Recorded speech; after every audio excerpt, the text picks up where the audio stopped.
इस क्लास में हम लोग प्रोजेक्टाइल मोशन के कुछ क्वेश्चंस को डिस्कस करेंगे, जो कि हम ये कह सकते हैं ये हमारा प्रैक्टिस सेशन नंबर 1 होने वाला है।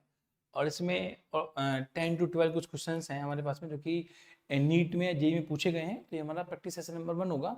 और बात करें मोशन की, तो हमने मोशन के बारे में डिटेलिंग अपने क्लासरूम में बहुत बहुत डिटेल में पढ़ा है हमने, कि टाइम ऑफ फ्लाइट कैसे निकालते हैं, मैक्सिमम रेंज क्या होती है, फिर मैक्सिमम रेंज हम कैसे फाइंड आउट करते हैं, और हाइट क्या होती है, हाइट की मैक्सिमम वैल्यू कैसे फाइंड आउट करते हैं। ठीक है, तो हम इसके बारे में कोई बहुत ज़्यादा डिटेल नहीं करेंगे, और एक बार हम क्वेश्चंस की बात कर लेते हैं। एक बार हमें देखेंगे ये 3 फॉर्मूले हैं, तीनों फॉर्मूले हमें याद होने चाहिए कि time of flight 2u sin theta upon g होता है, h maximum u square sin square theta upon 2g होता है, और रेंज जो होती है वो u square sin 2 theta upon g होती है। फॉर्मूले में बहुत ज़्यादा डिटेलिंग नहीं है, बात ये है कि इन्हें अप्लाई कैसे करते हैं। नीट जेईई कॉम्पिटिटिव एग्जाम सिर्फ एप्लीकेशन बेस्ड क्वेश्चंस होते हैं। देखते हैं कि हमारी कैसी अंडरस्टैंडिंग बनी, इसको हम समझते हैं, हमने मतलब मोशन को समझा कैसे है। अगर हमें मोशन का जिस्ट, उसके इंटरनल चीजें समझ में आ गई कि अच्छा फ्लाइट कैसे कर रहा है, मैक्सिमम हाइट कैसे बन रही है, तो हम क्वेश्चंस को बहुत अच्छे से डिकोड कर सकते हैं। ठीक है, और ये आपका मोशन होता है, ये एक रेंज है, ये आपके पास में u, उसकी कोई भी स्पीड है या वेलोसिटी है, एंगल थीटा होता है। ये दो कंपोनेंट होते हैं, u cos theta, u sin theta. ये component u sin theta component आपके लिए h max के लिए रेस्पॉन्सिबल होता है, और u cos थीटा आपको हाइट में सॉरी आपको हॉरिजॉन्टल रेंज प्रोवाइड करता है। ठीक है, टाइम ऑफ फ्लाइट, हम इस पूरे को टाइम ऑफ फ्लाइट कंसीडर करते हैं। तो स्टार्ट करते हैं, एक बार क्वेश्चन की बात कर लेते हैं हम आप में। देखो, ये हमारा क्वेश्चन नंबर 1 है। हमें क्या करना है, हमें कुछ क्वेश्चंस को नोट डाउन करना है अपनी नोटबुक में। ठीक है, सुनेंगे, पढ़ेंगे, पहले बहुत अच्छे से क्वेश्चन को पहले पढ़ेंगे। करते क्या है पता है, क्वेश्चंस को पहले जो इन्फॉर्मेशन गिवन है उसको पहले लिखिए, लिख के फिर चेक करेंगे हमें क्या फाइंड आउट करना है। उस फाइंड आउट करने वाले का जो फॉर्मूला हम उसको भी नोट डाउन करेंगे, और उसके बाद में जाके फिर उसमें हम देखेंगे कि कैसे हम उसको फाइनल फॉर्म पर लेके जा सकते हैं। पढ़ लेते, देखो, the maximum range of a gun और horizontal range, horizontal range is 16 kilometre. Okay, हमें कोई भी गन दे रखी है, गन की जो रेंज है और मैक्सिमम रेंज है। ओके, मैक्सिमम रेंज है, मैक्सिमम रेंज का मतलब आर मैक्स लिखा जाएगा। आर मैक्स इजकल टू हमें दे रखा है 16 किलोमीटर। ठीक है जी, नाउ हमें जी दे रखा है, जी तो हमें ऑलरेडी पता भी होता है, जी की जी दे रखा है हमें, G is equal to 10 metre per second square. Then आपसे पूछा गया है the muzzle velocity of the shell must be. Okay, हमें फाइनली बताना है कि वेलोसिटी क्या होगी उसकी, या यू क्या बनने वाला है।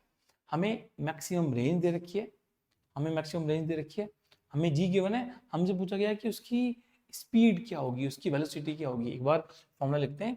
हमें पता होता है कि रेंज की वैल्यू होती है हमारे पास में u square sine 2 theta upon में जी वैल्यू बन के आती है। आपको रेंज दे रखी है, 16 पुट कर लेते हैं हम। देखो, अच्छा ओके, मैक्सिमम कब होता है, आर मैक्सिमम कब बन के आता है, आर मैक्सिमम बन के आता है कि जब साइन 2 थीटा की वैल्यू अगर हम 1 कंसीडर करें। साइन 2 थीटा एक ऐसा यहाँ पे एक पैरामीटर है जो कि एंगल का पैरामीटर है आपके पास में। थीटा चेंज करेंगे, साइन 2 थीटा चेंज होगा, और इसका मतलब पूरा साइन की वैल्यू चेंज होगी।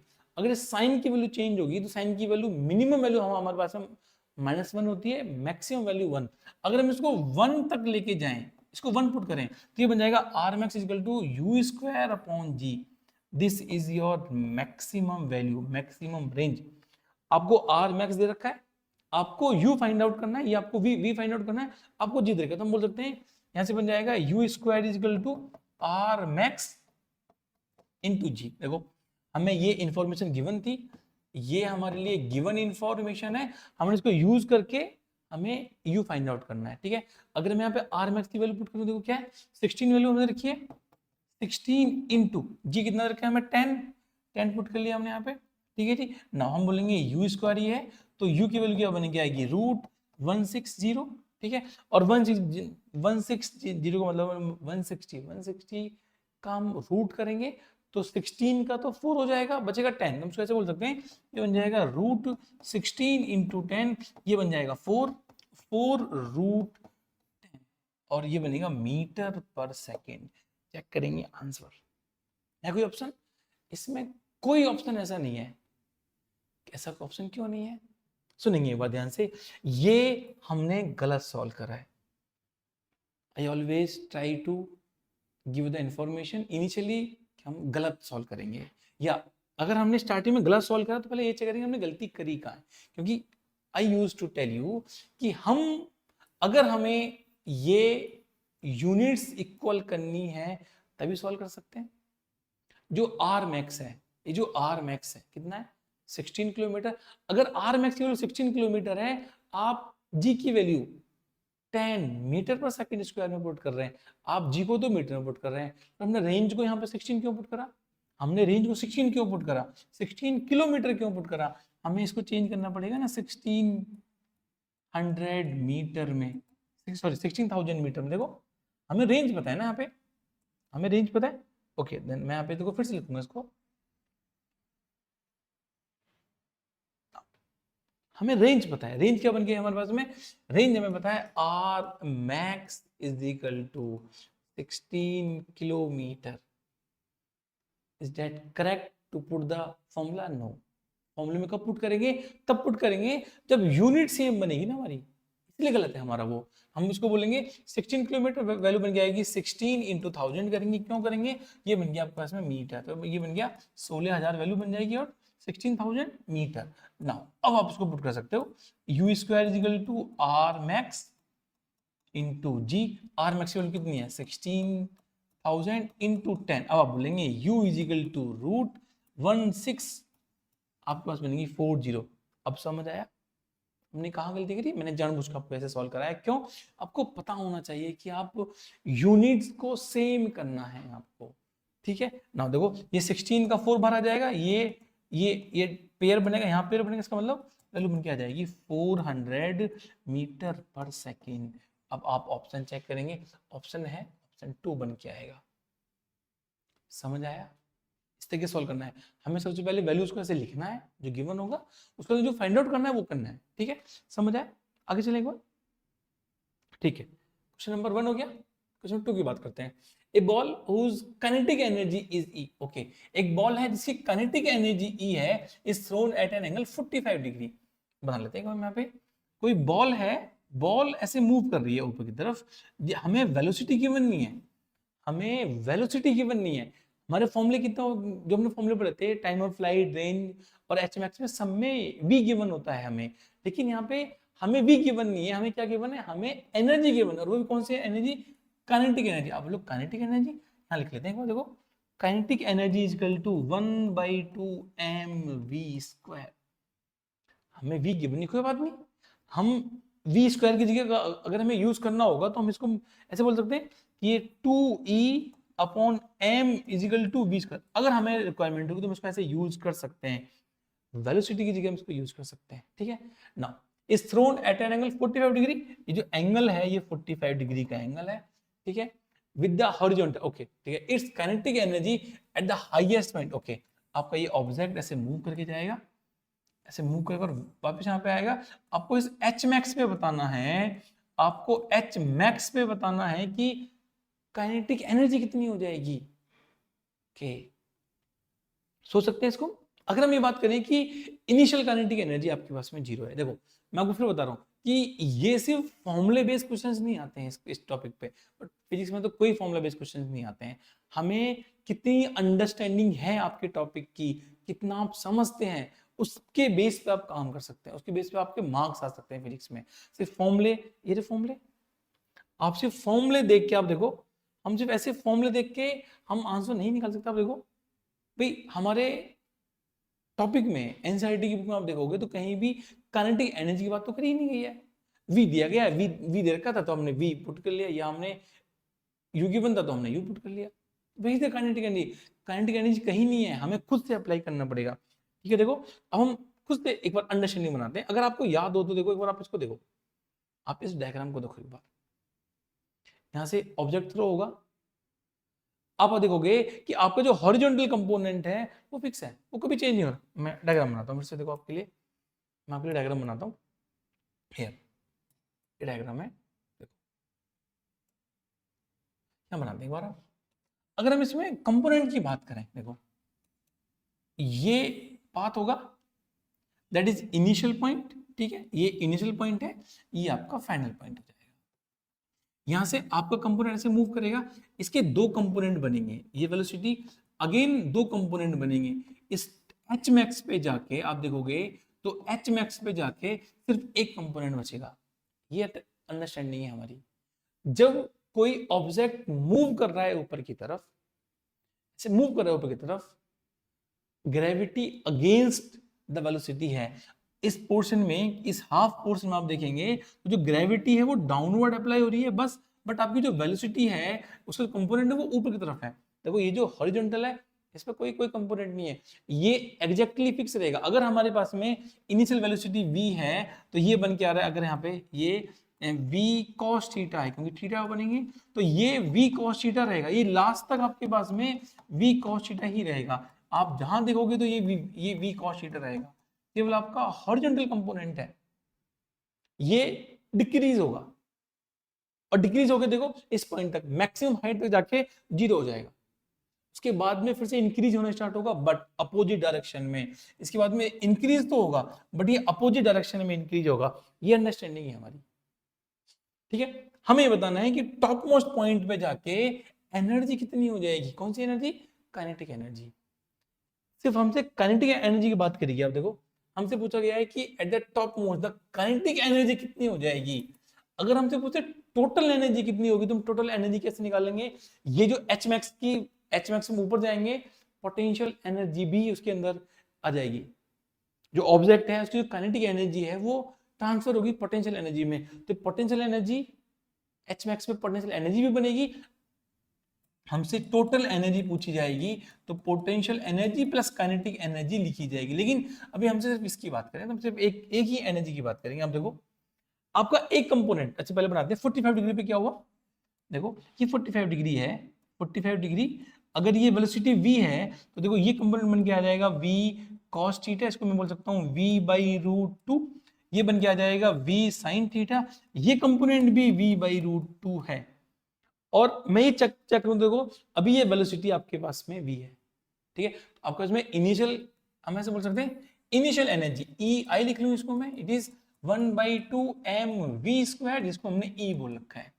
जब हम टॉप मोस्ट पॉइंट पे जाएंगे आपका ये कंपोनेंट 0 हो गया, ये 0 हो गया। क्या बचा आपके पास में, सिर्फ एक हॉरिजॉन्टल कंपोनेंट बचा और उसकी वैल्यू क्या है v/√2। इसका मतलब अगर मैं यहां बोलूंगा कि E एट एच मैक्स बोला जाएगा तो हम बोलेंगे 1/2 m, और सिर्फ ये वेलोसिटी का कंपोनेंट बचा हुआ है आपके पास में, इट विल बी v/√2। हम इसको स्क्वायर करेंगे, ये वैल्यू बन जाएगी 1/2 mv²/√2 का स्क्वायर तो 2 बन के आएगा। √2 का स्क्वायर 2 होता है। अब आप देखो ये जो 1/2 mv² है ये तो पहले से E एनर्जी थी, ठीक है। तो बोलेंगे इसको ये E/2 एनर्जी बचेगी। एनर्जी पोटेंशियल एनर्जी की बात नहीं हो रही है, सिर्फ काइनेटिक एनर्जी। काइनेटिक एनर्जी आपके पास में हाफ हो जाएगी, पहले E थी फिर E/2। क्यों, क्योंकि आपका जो एक हॉरिजॉन्टल कंपोनेंट, सॉरी आपका जो एक वर्टिकल कंपोनेंट था वो 0 हो गया, वर्टिकल कंपोनेंट 0 हो गया। तो चाहे नहीं यहाँ पे ये 0 हो जाता है, ये कंपोनेंट 0 हो जाता है। देखो ये डिक्रीज करता है उसके बाद फिर इंक्रीज करेगा बट इन अपोजिट डायरेक्शन। समझ रहे हैं। ऑप्शन चेक कर लेते हैं एक बार, ऑप्शन चेक करेंगे। ऑप्शन है इसमें, हाँ ऑप्शन 3 बन के आएगा E/2। क्यों हुआ, क्योंकि आपके पास में जो वर्टिकल कंपोनेंट था वो जाके 0 हो गया, आपके पास में जो उसकी वेलोसिटी है वो v/√2 बचेगी। ये आपका आंसर यहाँ से बन के आएगा, इस तरीके से नोट करेंगे। समझ में आया? आगे चलते हैं एक बार, क्वेश्चन नंबर 3 की बात करते हैं। A body is projected such that the angle at the horizontal range, okay, is 3 times the greatest height, okay। क्योंकि horizontal range है, मीन्स जो R है वो 3 times of horizontal range, sorry जो horizontal range है वो 3 times of greatest height है, okay. H max ये लिखा हुआ है भाई, जो उसकी रेंज है, इसकी जो रेंज है सपोज को 30 रेंज आती है तो जो एच मैक्सिमम है वो 10 मीटर होगा, तो इसकी 3 टाइम्स है तो बोलेंगे 30 स्केल टू 10 into 3 तो इक्वल वैल्यू हो सकती है। तो हमें क्या बताना है, हम बताना है उसका एंगल कितना होगा, कितना एंगल होगा। देखो बात कर लेते हैं हम यहाँ पे एंगल की। भाई अगर हमें रखा है किसी भी ऑब्जेक्ट की जो हॉरिजॉन्टल रेंज है वो वर्टिकल हाइट या मैक्सिमम हाइट की 3 टाइम्स है, तो हम बोलेंगे r = 3h। हमें फॉर्मूले पता होते हैं, r का फॉर्मूला क्या है, u² sin 2 थीटा अपॉन में g इजिकल टू, ये पता है हमें 3 इंटू हमें पता है यहाँ पे ये बन गया u² sin² theta upon 2g। दोनों फॉर्मूले पुट करें हमने यहाँ पे, ठीक है। देखो हम जी से जी काट सकते हैं, यू स्क्वायर से यू, ये कट गया स्क्वायर, ये बचा यहाँ पे, इसको हम लिख लेते हैं 2 sine theta into cos theta is equal to, ये 3/2 है और यहाँ बन जाएगा आपस में साइन स्क्वायर थीटा। देखो साइन थीटा से ये कट गया थीटा, ये हट गया एक बार, ये बचा हमारे पास में 2 cos theta is equal to 3 sine theta upon में 2, ठीक है। एंगल एंगल देखो हम इसको यहाँ मल्टीप्लाई करेंगे, कितना बन गया, ये बन गया हमारे पास में 4 cos theta is equal to 3 sin theta, मैं डिवाइड करूँ तो बोलेंगे 4/3 is equal to tan theta, और थीटा की वैल्यू 4/3 पे कितनी होती है, 53 डिग्री होती है, तो ऑप्शन 4 बन के आएगा। और ये एंगल हम याद कर सकते हैं कि एंगल 53 पे tan थीटा की वैल्यू 4/3 होती है, ठीक है। और आप यहाँ से sin थीटा निकाल सकते हैं, साइन 53 की जो वैल्यू बन के आएगी आपके पास में, ये बन जाएगी आपके पास में 4/5 बन जाएगी, और cos 53 की वैल्यू बन जाएगी 3/5। ये वैल्यूज है आपके पास में, ये वैल्यूज है, ठीक है। ये हम याद कर सकते हैं। फिर से सुनेंगे एक बार क्वेश्चन को। क्वेश्चन में ये दरकार है कि कोई भी हॉरिजॉन्टल जो रेंज है, देखो ना तो हमें वेलोसिटी गिवन है ना हमें एंगल गिवन है, बट हमने फॉर्मूले को यूज करके यहाँ तक पहुंचे हैं। हमें ये गिवन है कि किसी भी पार्टिकल की, किसी भी ऑब्जेक्ट की जो हॉरिजॉन्टल रेंज है वो 3 टाइम्स है मैक्सिमम हाइट की या हाइट के, वो पुट करा है हमने यहाँ पे, ठीक है।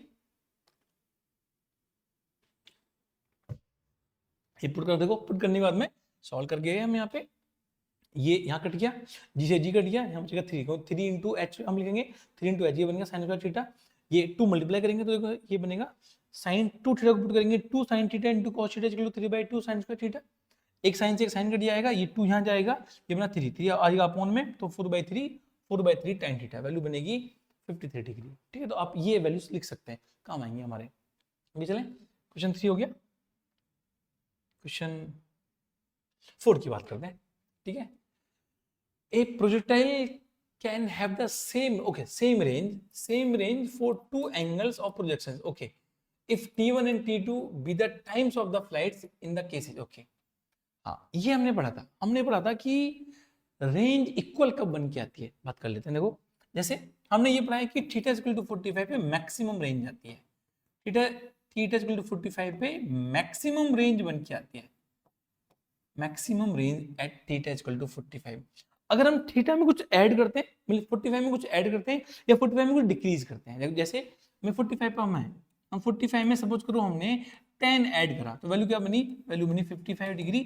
हम सेम एंगल को डिक्रीज करेंगे या माइनस करेंगे, वैल्यू बनेगी 35 डिग्री। आप देखो इनको एक बार ऐड करो, क्या 90 सम आ रहा है, इसका मतलब ऐसे दो एंगल्स जिनका सम 90 डिग्री आता है, उनकी जो रेंज होती है वो इक्वल होती है। रेंज देखो, अब मैं आपको बना के दिखाता हूँ, रेंज कैसे, देखो ये 45, ठीक है, दिस इज एट द 45। अब ये मैक्सिमम रेंज है, ये तो मैक्सिमम वैल्यू है, आप उसके बाद कोई भी एंगल चूज कर लो, आपकी रेंज हमेशा मैक्सिमम से कम आएगी। सपोज करो हम ये मानते हैं 35 एंड 55 इसको मानते हैं, तो देखो 35 पे आप देखोगे तो एंगल आपके पास यहाँ बन के आएगा, ये बन के आया 35 डिग्री।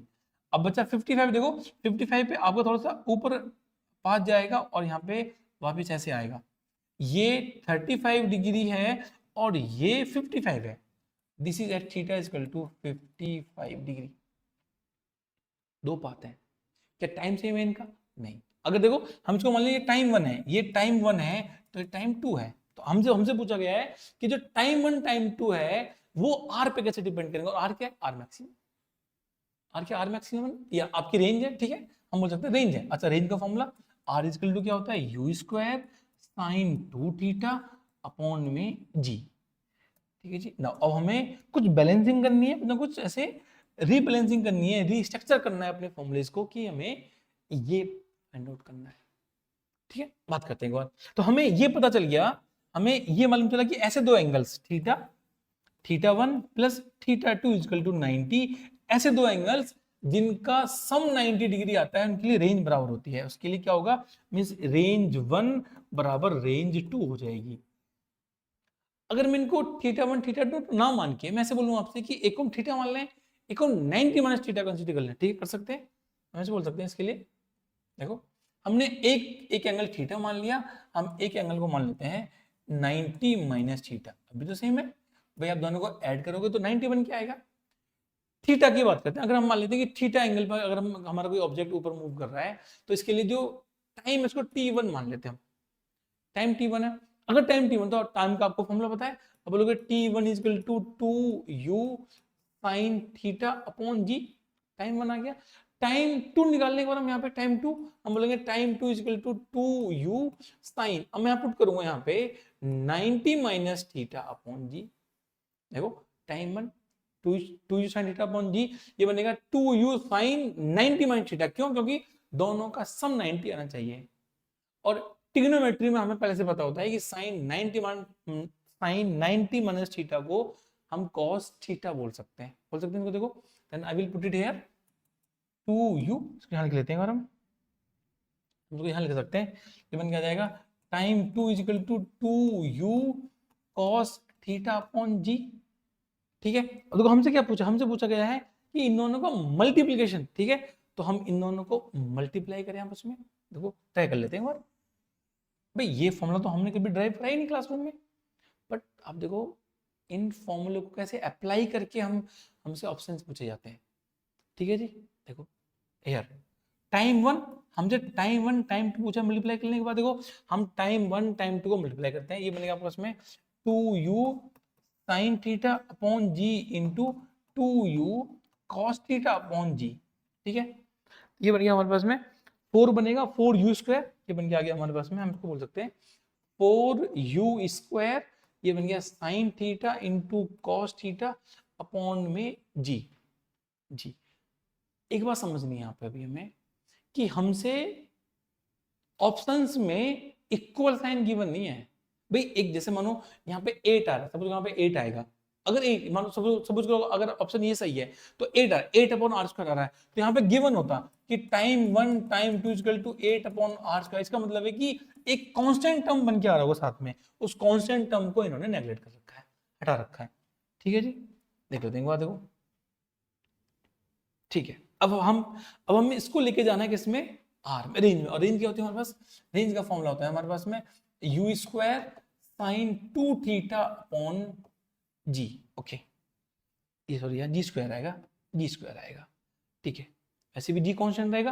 अगर देखो मैं इसको उसमें शिफ्ट करूं तो मुझे क्या करना पड़ेगा, यहाँ पे मुझे 2 को अंदर लेके जाना पड़ेगा, तो ये बनेगा हमारे पास में 2u square sine 2 theta upon में जी स्क्वायर।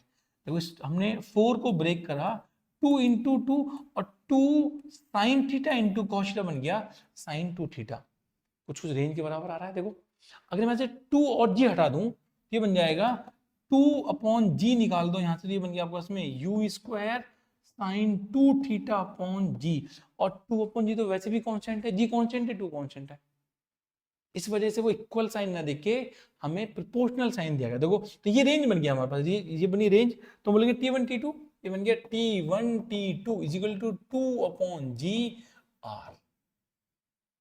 समझ आया जी, ये रेंज बनी, 2 अपॉन जी कॉन्स्टेंट बना, कॉन्स्टेंट हटाओ मतलब ऐसे बोल सकते हैं हम T1 T2 proportional to R, proportional to R. समझ आया, इसको बहुत अच्छे से समझेंगे और नोट डाउन करेंगे। ऑप्शन नंबर 2 बन के आएगा। अगर इक्वल साइन आएगा तो 2 अपॉन जी लिखा जाएगा वहां पे। Got the point? ठीक है जी, आगे चलते हैं, क्वेश्चन नंबर 5 करते हैं एक बार। 5 number, okay. Two projectiles of same mass है, कोई दिक्कत नहीं, मास सेम है, विद सेम वेलोसिटी, आपका इसमें v1 इक्वल टू v2 दे रखा है, are thrown at angle 60 and 30 with the horizontal, okay, then what will be remain same. अभी लिखा था हमने ऐसे दो एंगल्स जिनको ऐड करके 90 डिग्री आ जाएगा। ऐसे दो एंगल्स थीटा 1 प्लस थीटा 2 को ऐड करोगे 90 डिग्री आ रहा है। एक एंगल 60 डिग्री है, एक 30 डिग्री है, 90 डिग्री आ गया। इसका मतलब इन दोनों पे 30 पे और 60 पे रेंज बराबर आएगी। अब आप बोलोगे रेंज तो बराबर आएगी, एक बार टाइम बताओ, टाइम बराबर आएगा नहीं आएगा। टाइम की बात करेंगे, मैक्सिमम हाइट की बात भी करेंगे। ठीक है, देखो भाई हमें ये फॉर्मूला पता है, लेकिन कैसे हो रहा है वो इसकी बात करते हैं। देखो सपोज करो अगर ये 30 डिग्री है, 30 डिग्री है तो ये इसके लिए रेंज बन गई, रेंज बनी। अगर एंगल 60 डिग्री है, एक बार चेक कर लेते हैं। देखो देखो ये देखो देखो अभी ये एंगल 30 है, ये एंगल 30 देखो, तो एंगल 60 ऑटोमेटिक इसके ऊपर आएगा। इसका मतलब देखो अगर ये एंगल 30 डिग्री है तो 60 डिग्री से थोड़ा सा आगे आएगा, ये 30 है तो 60 डिग्री थोड़ा सा ऐसे आएगा। आपका ऑब्जेक्ट 30 पे ऐसे मूव करता है, 60 पे ऐसे मूव करेगा, ये ऐसे मूव करके जाएगा, ये थोड़ा सा ऐसे और ऊंचाई पे जाएगा और हाइट पे जाएगा, फिर नीचे आएगा, ये हाइट पे जाएगा और फिर वापस आएगा उसी पॉइंट पे वापस, क्योंकि रेंज तो सेम होने वाली है।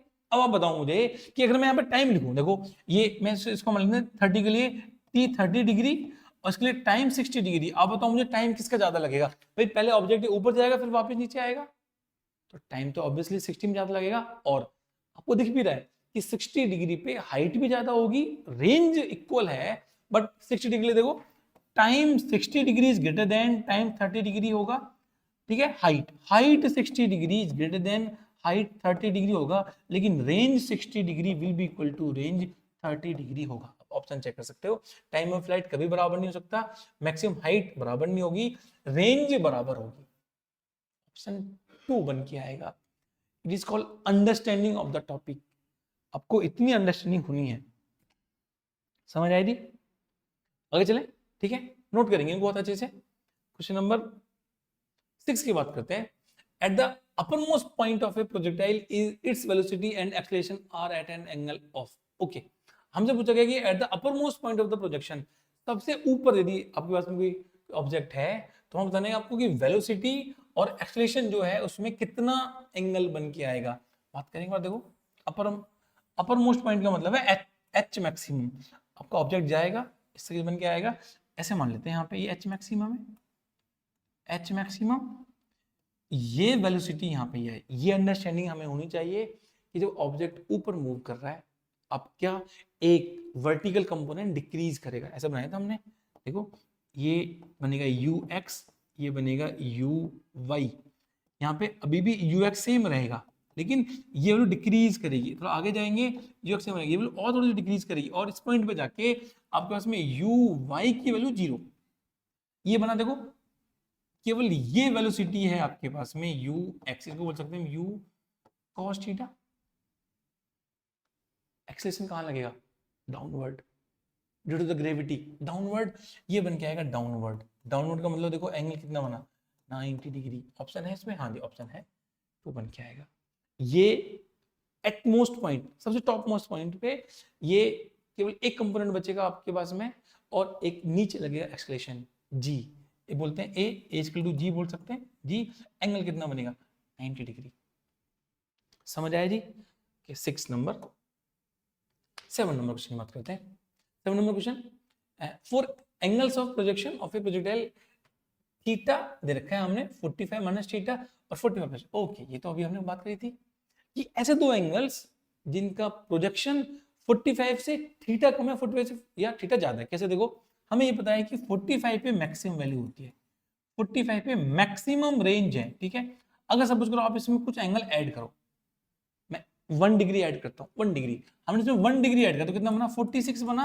आप इसमें से 1 डिग्री माइनस करो, कितना बना 44 बना। 44 एंड 46 को ऐड करो कि 90 आ रहा है। इसका मतलब ऐसे दो एंगल्स थीटा 1 प्लस थीटा 2 पे अगर एडिशन 90 बन के आ रहा है तो दोनों का रेंज इक्वल होगी।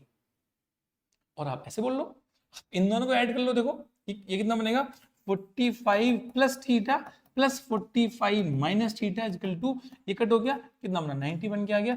90 का मतलब आपके इसमें रेंज बराबर होगी, तो कितना बनेगा रेंज का रेशियो 1:1 बन के आएगा। समझ आया? आगे चले 7 नंबर, क्वेश्चन नंबर 8। ये रखा है, हमें रखा है कि the speed of a projectile is the maximum height is half of its initial. Okay हमें रखा है कि कोई भी मैक्सिमम हाइट पे जो स्पीड है उसकी वो हाफ है।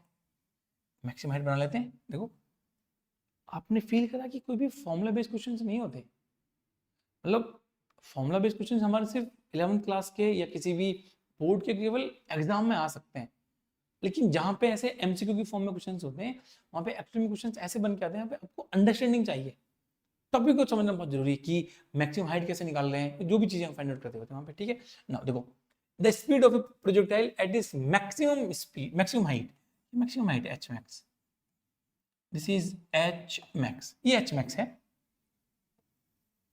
ये थीटा है, ठीक है। अब हम ये चेक करना है कि जो मैक्सिमम हाइट पे जो स्पीड है वो हाफ है किसकी, इनिशियल के। देखो अगर सपोज करो यहाँ पे स्पीड आपके पास में ये u थी, तो यहाँ पे जो स्पीड है वो u/2 है, ये समझना है। अगर इनिशियल स्पीड आपके पास में u थी, तो जो hmax पे जो स्पीड है वो उसकी हाफ है, और ये u/2 है। अभी हम बात करते आ रहे हैं कि मैक्सिमम हाइट पे जाने के बाद में आप ये फील करेंगे कि जो कंपोनेंट है, केवल एक कंपोनेंट रिमेनिंग होता है। कौन सा कंपोनेंट है, ये ux कंपोनेंट बचता है आपका इसमें। ये जो uy कंपोनेंट है और जो वर्टिकल कंपोनेंट है वो जीरो हो जाता है, ये हट जाता है। देखो ये हट जाएगा, यहां से क्या बचेगा आपका, उसमें एक कंपोनेंट है, और ये तो पूरे के पूरे पाथ में इक्वल होता है। कितना होता है, यहाँ देखो थीटा मान लेते हैं, थीटा ये बन गया आपका इसमें u cos थीटा, और ये पूरे के पूरे पाथ में u cos थीटा रहेगा हमेशा, ठीक है। और ये बन गया u sin थीटा। देखो अगर ये u cos थीटा है तो यही वैल्यू इसके बराबर आएगी, u cos थीटा की वैल्यू u/2 के बराबर आएगी। अगर ये u cos theta u cos theta की वैल्यू u/2 के बराबर है, इसका मतलब मैं यहाँ से एंगल निकाल सकता हूँ। कितना एंगल बनेगा, u से u कट गया, ये बना cos theta is equal to 1/2, और cos थीटा 1/2 कब आता है, 60 डिग्री पे, तो बोलेंगे ये बन गया theta is equal to 60 degree. Means हमारा जो ऑब्जेक्ट है वो 60 डिग्री से थ्रो करा जाएगा इनिशियल पॉइंट पे। एंगल दे रखा है, 60 डिग्री दे रखा है, 4 बन के आएगा। समझ में आया? इतनी अंडरस्टैंडिंग बनानी है हमें टॉपिक की, ठीक है जी। 8 नंबर हो गया, आगे चलते हैं। Question number 9, a missile is fired for maximum range. Okay, एक मैक्सिमम रेंज की फायर करी जाती है with the velocity of 20 metre per second. देखो यू दे रखा है 20 मीटर पर सेकंड, और हमें मैक्सिमम रेंज आर मैक्सिमम के लिए फायर करी जाती है, और जी दे रखा है क्या, हाँ जी दे रखा है, जी दे रखा है हमें 10, जी दे रखा है हमें 10 मीटर पर सेकंड। इसका ध्यान रखना है। क्वेश्चन नंबर 1, अगर आपके पास में यूनिट्स अलग अलग हैं तो आपको पहले सेम फॉर्मेट में लेके आनी है। हमने पूछा कि मैक्सिमम रेंज कितनी होगी, ठीक है। तो मैक्सिमम रेंज कितना होता है, आर मैक्सिमम का फॉर्मूला पता होना चाहिए आपको, it is u square upon G. U कितना दे रखा है आपको 20, तो हम बोलेंगे 20 का स्क्वायर करेंगे अपॉन में, ये बन जाएगा हमारे पास में 10, और वैल्यू बनी हमारे पास में 400 अपॉन 10, कट करेंगे कितना बना 40 मीटर। ऐसे क्वेश्चन थोड़े कम आते हैं। 40 मीटर है ऑप्शन, ऑप्शन ए सही होगा, यू स्क्वायर अपॉन जी। वैसे फॉर्मूला क्या होता है हमारे पास में, ये फॉर्मूला होता है you square sine 2 theta upon में जी, और मैक्सिमम रेंज के लिए ये वैल्यू 1 बन के आती है, तो u square upon G it will your maximum range. समझ में आया? क्वेश्चन 9 हो गया। 10 की बात करते हैं। क्वेश्चन नंबर 10, देखो अंडरस्टैंडिंग बननी है टॉपिक की, समझ में आ रहा है?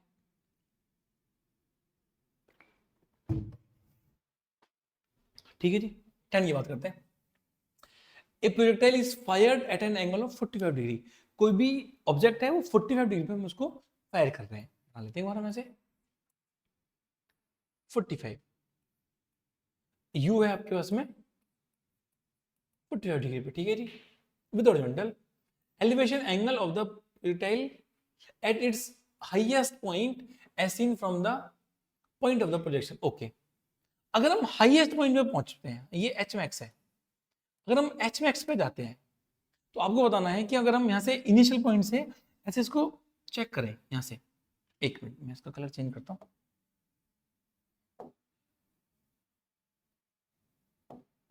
ये देखो हाईएस्ट पॉइंट पे अगर हम इनिशियल पॉइंट से हाईएस्ट पॉइंट कैसे देखें इसको, तो बताना है कि एंगल कितना है, इसको बोलते हैं एंगल ऑफ एलिवेशन।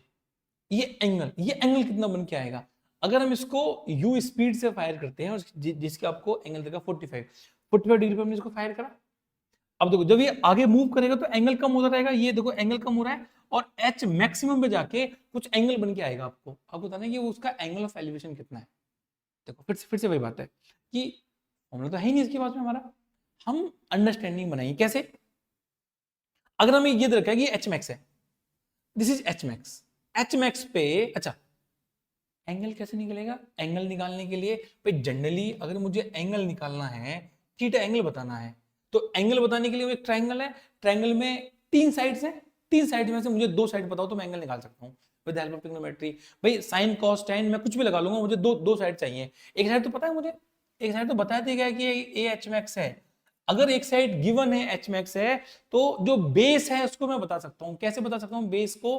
क्योंकि टोटल रेंज आपके पास में आर होती है, तो इस आर का ये r/2 पार्ट होता है जहां पे एच मैक्स बन के आता है। बनी अंडरस्टैंडिंग? हमसे थीटा पूछा है, क्वेश्चन आपके पास फिजिक्स का नहीं है, एक्चुअली मैथ का क्वेश्चन है आपके पास में। क्यों? क्योंकि एच मैक्स फिजिक्स ने फॉर्मूला बता दिया आपको, ये एच मैक्स है। r/2 आपने फॉर्मूला बता दिया। भैया आपको आना चाहिए कि एंगल कैसे निकालेंगे। देखो ये r/2 साइड है, this is side is r/2। अगर ये r/2 है और वो एच मैक्स है, अब देख लो। अब आपको ये एंगल बताना है, क्या लगाएंगे? टेन थीटा लगाएंगे, तो बोलेंगे tan theta, tan theta is equal to H max upon r/2। Understanding समझ में आई कि कंसेप्ट क्या कह रहा है हमारे पास में? कि देखो फॉर्मूला, कोई फॉर्मूला नहीं है इसके लिए। हमने सोचा, क्या सोचा? अच्छा ऑब्जेक्ट एच मैक्स पे जाएगा, अगर ऑब्जेक्ट एच मैक्स पे जाएगा तो ऐसे अगर मूव करके जा रहा होगा तो रेंज तो केवल आधी ट्रेवल करेगा। हमने ड्राइव भी करा था, रेंज आधी होती है, टाइम ऑफ फ्लाइट भी आधा हो जाएगा। ठीक है जी। देखो अब हमें रेंज का फॉर्मूला पता है, एंगल, अच्छा एंगल दे रखा है हमें, इनिशियल एंगल 45 दे रखा है, तो पुट कर ले यहाँ पे एक बार, पुट कर लेते हैं। हमें एच मैक्स पता है, H max is equal to u square sine square theta upon 2g। तो ये पुट करेंगे यहाँ पे, जो बन गया यू स्क्वायर, तो हमें गिवन ही नहीं, यू तो हमें गिवन ही नहीं है। ठीक है, हमें साइन थीटा गिवन, साइन कितना 45, तो बन गया sign 45, sign 45 square upon 2g। ठीक है जी। और हमें r/2 पता करना है, तो r/2 कितना है? ये r होगा हमारे पास में u square sine 2 theta upon में g, लेकिन 2 लगाएंगे क्यों? क्योंकि हमें r/2 पता करना है। ठीक है जी, ये बन गया यू स्क्वायर, मैं r पुट करूंगा यहाँ पे 45, तो ये बन जाएगा साइन 90, साइन 90 की वैल्यू 1 होती है, अपॉन में आ गया 2g। हम इसको डिवाइड कर लूं, मैं बोलूंगा tan theta equal to, tan theta equal to H max upon r/2। ये वैल्यू बन के आएगा हमारे पास में, देखो इससे डिवाइड कर देंगे, ये बन जाएगा यू स्क्वायर साइन 45 की वैल्यू कितनी बनेगी? 1/√2।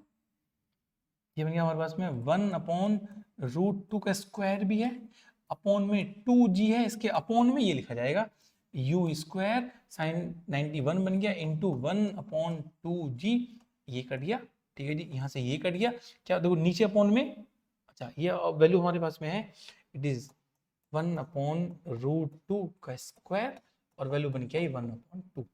ठीक है, तो हम हमें मिल गया यहाँ पे tan theta is equal to 1/2, और थीटा की वैल्यू tan इनवर्स 1/2। भाई अगर कोई ऐसा एंगल होता जहां पे हम, जैसे यहाँ पे √3 होता, 1 होता, 1/, कोई ऐसी वैल्यू होती है आपके पास में जिससे कि आप उसको एंगल में बता पाते, तो एंगल बता पाते। चेक करें क्या यहाँ पे क्या कुछ ऐसा वैल्यू है, ये ना 3, ऑप्शन नंबर 3, क्वेश्चन नंबर 10 का ऑप्शन नंबर 3 बन के आएगा। समझ आया जी? चेक करें आगे, आगे चलते हैं। देखो नेक्स्ट क्वेश्चन 10 नंबर हो गया, 10 नंबर हो गया। अंडरस्टैंडिंग बनी हमें? ठीक है जी। क्वेश्चन नंबर 11 है क्या? हाँ 11 है।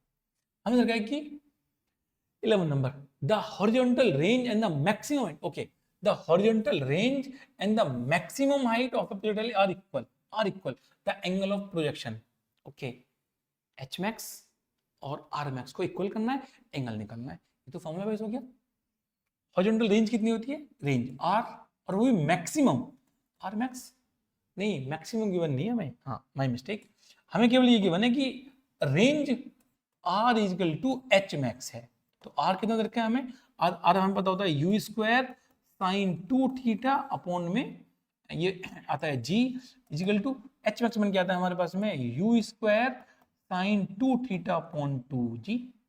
ये जी, यू से यू कट गया, ये उड़ गया, जी से जी काट लेते हैं। हाँ इसको ब्रेक कर लेंगे यहाँ पे हम, 2 sine theta into cos theta is equal to, ये बन जाएगा साइन स्क्वायर थीटा अपॉन 2। देखो एक साइन से एक साइन कट गया, ये बचा हमारे पास में, ये हो गया मल्टीप्लाई 4, ये बन गया cos theta is equal to sine theta, और ये गया डाउन में, तो बन गई 4 is equal to tan theta. और हम बोल सकते हैं यहाँ पे कि थीटा की वैल्यू बन के आ जाएगी टेन इनवर्स 1/4। ऑप्शन में है ऐसा, 3 ऑप्शन होगा। ठीक है, हमें रेंज और मैक्सिमम हाइट को इक्वल करना है, सिर्फ एक एंगल निकाल के लाना है, तो tan इनवर्स 1/4। ठीक है जी, कोई और क्वेश्चन भी है क्या? हाँ जी, 12 नंबर और है। ओके, ऐसे क्वेश्चन ना ये नीट में, जेई में एक्चुअली पूछे जाते हैं। हम ये अभी हमारा प्रैक्टिस नंबर 1 है, हम 2 भी करेंगे। ठीक है, उसमें और भी है जो कि अभी प्रीवियस 24 25 में जो क्वेश्चन पूछे गए हैं इनसे, उनको सॉल्व करने वाले हैं हम। ठीक है, इसको देखते हैं एक बार। हमने देखा है कि the velocity of a projectile eight A initial point is okay. हम बना लेते हैं इसको एक बार, हम बना लेते हैं, ड्रॉ कर लेते हैं यार। जो इनिशियल पॉइंट है यहाँ पे वेलोसिटी हमें दे रखी है, कितनी दे रखी है हमें? देखिए 2 i कैप और 3 j कैप। इसका मतलब 2 i कैप तो यहाँ बन के आएगा, 2 i कैप और 3 j कैप यहाँ बन के आएगा। ओके, आपसे पूछा गया कि the velocity in metre per second at the point B. Okay, इस पॉइंट बी पे बताना है, इस पॉइंट बी पे बताना है कितना। पॉइंट बी कौन सा है? पॉइंट बी वो पॉइंट जो आपका फाइनल पॉइंट है। पॉइंट बी कौन सा है? पॉइंट बी वो है जो आपका फाइनल पॉइंट है। This is your final point B, B पे बताना है। फिर से सिर्फ अंडरस्टैंडिंग की बात है। अंडरस्टैंडिंग की बात क्या है कि हमें ये समझना है कि अगर वेलोसिटी आपका अपवर्ड है, अच्छा कौन सा कंपोनेंट कांस्टेंट रहेगा आपके पास में? ये 2i वाला कंपोनेंट पूरे के पूरे मोशन में कंप्लीट पाथ पे कांस्टेंट है, कभी चेंज नहीं होगा। इसका मतलब ये यहाँ पे तो इस पॉइंट पे भी ये आगे जाएगा 2i। लेकिन ये जो अपवर्ड कंपोनेंट है या ये जो वर्टिकल कंपोनेंट है, ये हाइट मैक्सिमम तक जाके ये डाउनवर्ड बनेगा। ये इसका मतलब ये डिक्रीज होता रहेगा, क्योंकि देखो ये इसको बोलते हैं हम जीरो से ओ बोल सकते हैं। ओ नहीं, इसको ए तो हम इसको ए ही मानेंगे। ए से लेके ओ तक और ओ से लेके बी तक, ए से ओ और ओ से बी, ये आपका इसमें दो पाथ है। अगर हम ए से ओ की बात करेंगे, तो आपके पास में ये डाउनवर्ड जी लगेगा। यहाँ पे देखो, यहाँ पे जो जी है वो जी डाउनवर्ड लगेगा, लेकिन आपकी वेलोसिटी ऊपर की तरफ है, तो हम इस पूरे मोशन में माइनस जी कंसिडर करेंगे। ए को हम माइनस जी लिखेंगे, लेकिन जैसे हम ओ पे पहुंचेंगे, ओ पे पहुंचने के बाद में जो हमारा ये 3 जे कैप कंपोनेंट है वो जीरो हो गया, केवल एक कंपोनेंट बचेगा and it will be 2 I cap. केवल ये बचा 2 आई कैप। अब देखो, अब इसके डाउनवर्ड पाथ में जब आपका ऑब्जेक्ट नीचे की तरफ आ रहा होगा, तो ऑब्जेक्ट भी नीचे आ रहा है और जी भी नीचे है, तो हम यहाँ पे जो जी मानेंगे, जो ए मानेंगे, वो जी मानेंगे। इसका मतलब अब ये 2i अभी भी कांस्टेंट है, but all components will be downward. और जितनी वेलोसिटी यहाँ पे होती है उतनी ही वेलोसिटी यहाँ पे होगी, सिर्फ कंपोनेंट के डायरेक्शन चेंज हो गया। आपके पास में देखो, अगर हमारे पास में 2i था ऐसे, देखो ये 2i है, ये 2i है और ये 3j है। ठीक है, ये 2i अभी भी सेम है, लेकिन 3j डाउनवर्ड बन जाएगा नीचे की तरफ, ये कंपोनेंट बन जाएगा। ठीक है, तो वैल्यू क्या बनेगी? तो 2i सेम रहेगा। ऑप्शन हमारे पास देखो क्या करते हैं, 2i अच्छा ये ऑप्शन सी नहीं हो, बी या 2 नहीं हो सकता, 3। क्यों? क्योंकि ये तो चेंज ही नहीं हो रहा, ये चेंज नहीं हो रहा।